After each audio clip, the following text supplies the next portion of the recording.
Yo, what's up, guys? Today here on Today Game Vlogs here to bring you Hunter x Hunter episode 102 review. I didn't really have any intention of doing an episode review, but I noticed on my second channel you guys really like these videos. And granted, which I'm not totally sure if you're gonna like these because the difference between my gut reaction versus, this being a review is that I'm not just spazzing all over the place about just shock value. I mean, granted, that's kind of the reason why I think you wanted these videos in the first place. It's like, dude, I love your reactions. I'm like, well, why do you want episode reviews from me? Because episode reviews aren't going to be gut reactions. Well, in a sense, they kind of are, but it's not. It's usually me coming at things with a clear head. A review and a reaction are two different things, so I'm going to throw this out here just to see what you guys think. And I guess I should be talking about the whole situation currently with the anime. I mean, granted, I think I gave a brief thoughts in the anime chat, anime fall 2013 anime thoughts video I did. But just to elaborate on a few things is that I'm not gonna lie, the ending kind of ruins a lot of this shit for you. Like, for example, this episode introduces the chick that we've been seeing paired up with the king. Like, you see scenes of the king being paired up with Netero, and then you see scenes of the king being paired up with this chick. And we found out this week how that's supposed to go down, but the ending spoils that. It also spoils the chameleon, what's his name, Milleron, becoming an ally, and Ikago, I think is the name of this octopus. I'm not totally sure. Granted, it wasn't like the octopus stuff wasn't telegraphed as all hell from last week. It was like, I can't really kill you because you're a cool guy, and and obviously the octopus has a thing about being cool. I'm like, well, that was kind of obvious, and you knew that was coming. The Milleron shit was kind of telegraphed in its own right too, but I'm like, you kind of take away from the shock value when the ending shows off characters that it really shouldn't be showing off. But then again, the anime doesn't give a fuck. The anime is like, you go read the manga, bitch. But as far as everything is going, I'm enjoying it so far, especially these new developments that happen in this particular episode, which I'll get into now. So the majority of this is just Milleron gone comedy mixed with, we're being introduced to Milleron's abilities and his whole deal and why he wants to partner up with Gon in the first place, which was interesting in its own right because you have a situation in which it's like you're a chimera ant, but you want to kill the king.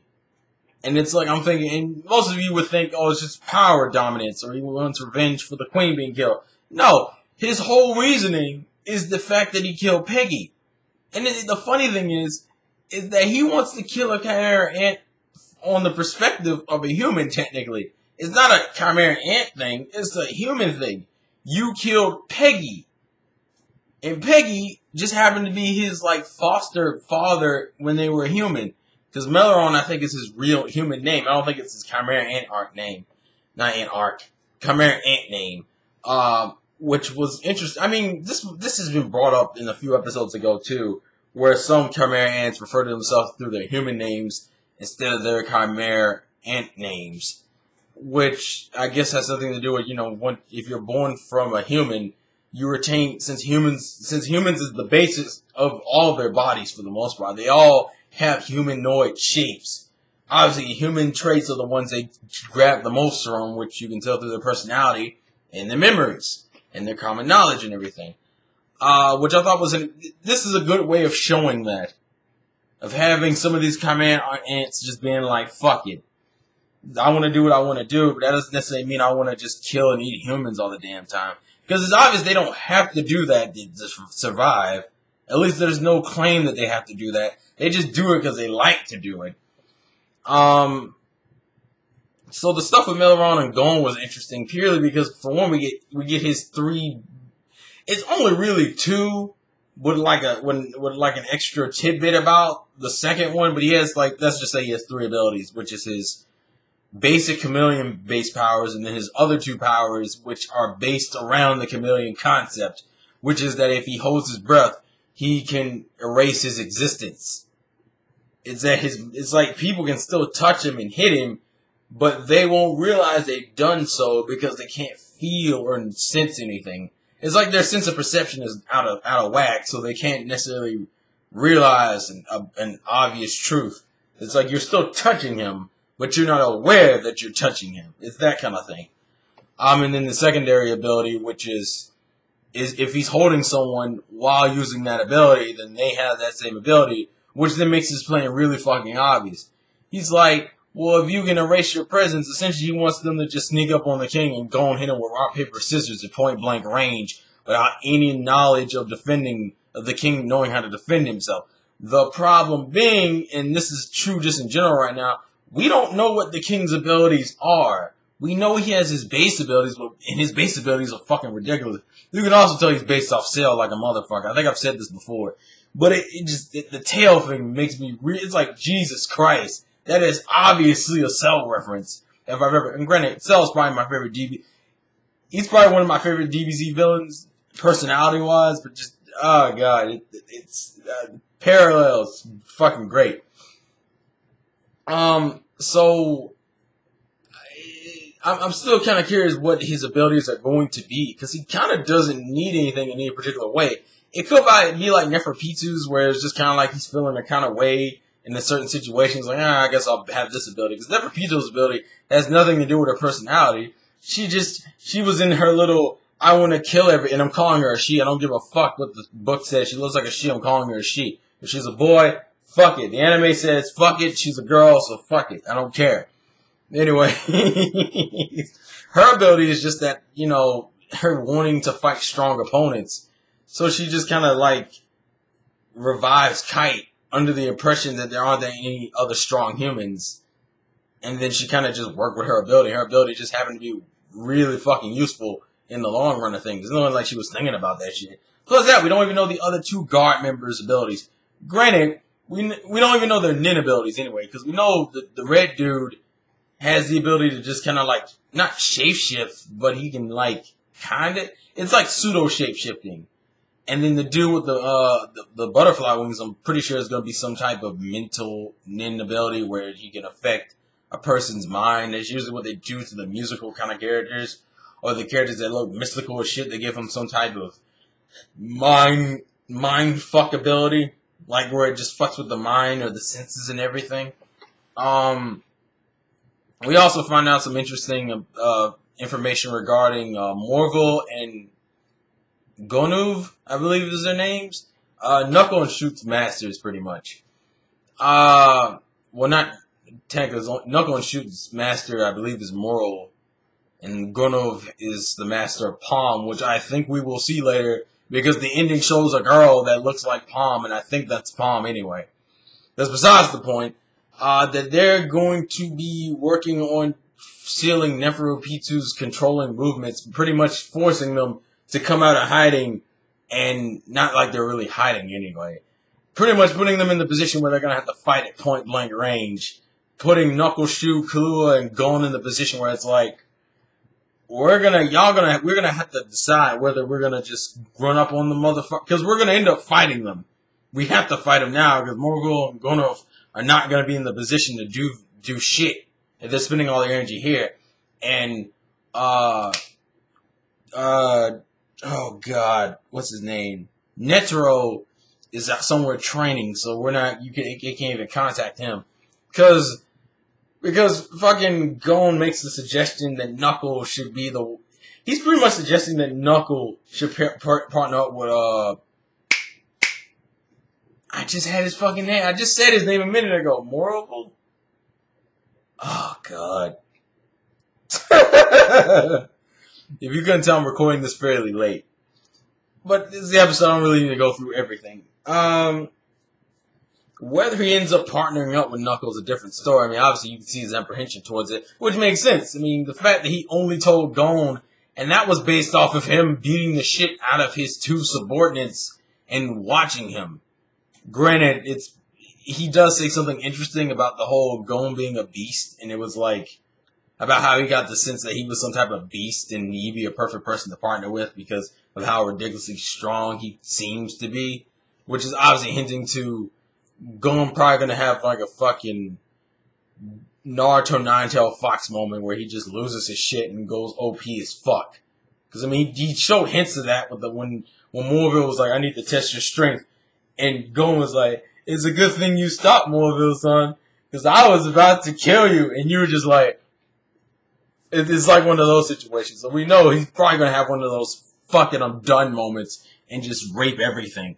Or just get reckless. He's going to get really reckless. I mean, for God's sake, the nigga, he sacrificed a hand to beat the bomber, and the bomber wasn't even that big of a deal in the long term of everything.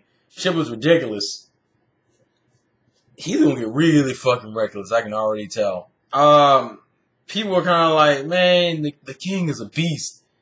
But if the way this new girl being shown at the end shows anything, and if it's going to fall that cliche that I think it's going to, consider they having him doing the studying up on games and learning about the strategies and games, which kind of works in this particular situation, because when you're fighting an enemy, to be really good in how to create strategies is great, which is kind of what he's doing now, but he's not really being a king. More so, he's just being a dude who dicks around. If anything, he's showing probably the least amount of kingliness, I guess, if that's a word, than I've ever seen from most king characters. Granted, we still have time and things are going on. In terms of his depravity, it's actually gotten to the point where, like, certain simple shit just disappoints me. Like, for example, the butterfly dude was talking way too much to the king, and the king did not hit him at all, even though he slapped Neferpitu for saying one simple thing to that motherfucker. But, like, all the conversation he has with the king, apparently the king's like, oh, okay, you cool, I'm not gonna hit you. Which obviously was supposed to, you could tell Togashi did that original thing with Neferpitu as a fucking shock value thing. But he's not consistent with it because, honestly, he wouldn't be having this conversation. He'd be like, I don't give a fuck. Like, he would just be in this I don't give a fuck mode all the goddamn time. Which really, in the long run, brings up the question, why are they following the king? If you have command, like, I mean, granted, he did mention the fact that he may be the one, not all the ants are the same, so maybe he's remembering shit, but not everyone's remembering shit. But it seems like the three servants to the king would have enough common sense to be like, we don't necessarily have to serve you. So I'm like, why are you serving him then? Or maybe they just haven't awakened anything from their previous memories. I mean, granted, we don't know anything about the humans they came from. We can get a general idea based on their looks, but even then, that's still an exaggeration. I mean, for God's sakes, that little boy and Colt don't look anything alike. It's their personalities that match. So maybe it's the same thing with Neferpitu. But then again, it brings up the question, are the personalities from the humans that were made to create them? Or are their personalities something that was born out of the mixture of everything that went into making them? I'm just curious. I mean, granted, it's the same thing as a childbirth, so it's like, if each individual human is different, I guess the same thing would be the same for Kamen and Arts, because they're made out of individual people. But I guess the last thing I'll touch upon is the little girl, and I know this review is going way longer than I usually would make a normal review, but Hunter x Hunter leaves a lot to talk about. So the little girl introduced at the end with the whole new game that I've never heard of called Gungi. And I was like, okay, I've heard of Shogi, I've heard of Go. I mean, I've watched animes. Well, I've watched an anime based around Go. Hikaru no Go, for those who are curious. First off, I believe she's blind. Second off, she's probably gonna beat the shit out of him in terms of this game repetitively, which will keep her alive for at least a decent... She'll be alive for a while anyway. Whether she dies at the end or not is a different story, but she'll be alive for at least a decent while because they made her important by showing her in the ending like that. And pairing her up with the king, especially when the narrator at the end of the episode goes, the king has no idea how much this little girl is about to change his life. By the way, I didn't realize it was a girl until they showed her walk in that scene. Like, the times we've seen her in the ending, I didn't realize it was a girl. I didn't realize it was a girl until she walked into the room in that final scene. And I was like, she's wearing a dress. That's a girl. And then I saw the king. I'm like, wait, she's blind and she knows how to play a fucking board game. Alright, then. Now, her personality is going to be one of the two things. I'm actually expecting it to be the former, but I wish it's the latter. The former would be that she's like really like, well, there's three. The first one would be is that she's really fucking childish, but she has like this deep part of her that ends up hitting the king on a mental level. That's the first one. The second one is that she's very fucking stoic and like wise and shit. Like the child that seems way too mature for her age. And then the third one is that she's a cocky bitch who actually is really knowledgeable about life. Now, I'm pretty sure it's going to end up either being the first two. I'm actually more inclined to believe it's the first one than the second one out of the two of those. But I want it to be the third one. But it really wouldn't work in this particular arc for it to be the third one, because it's like, you're going to give me a female. It's like, okay, the king has been shown to be a threatening motherfucker up until this point, and you're telling me the only character that can bitch him out is a little girl in a fucking board game. On top of which, they've used, it would be way too much of a mood whiplash to have her be as goofy as I think she might be. But it's more of a fucking mood whiplash to have her be an asshole. She seems like she'd probably be that whole stoic, that girl way too mature for her age, instead of the whole childish but deep on a level. I don't know. It really just depends. And obviously they're going to use the board game as a metaphor for the arc, because that's usually what happens when you introduce things like this in either mid or right before the shit goes down. So I'm thinking that too. I'm kind of sad because she's going to end up being one of those ally characters who really isn't an ally character. You know, those ones that are important, but none of the other characters know about them. She's going to end up being one of those. I can't see her being any other way. Well, you know, if Togashi wanted to be different, he could make her lose to him, but he would have been confused as all hell. That would be a good mind fuck, but it would confuse the shit out of me how that would make sense, but I don't know.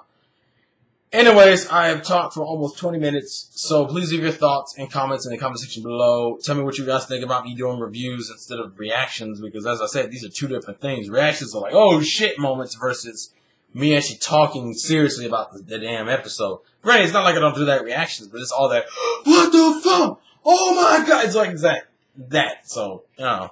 Leave your thoughts and comments in the comment section below. This has been Terrell. No, Vlogs Again from your boy Terrell. I'll see you guys later. Thank you guys for watching, and peace out. Yo.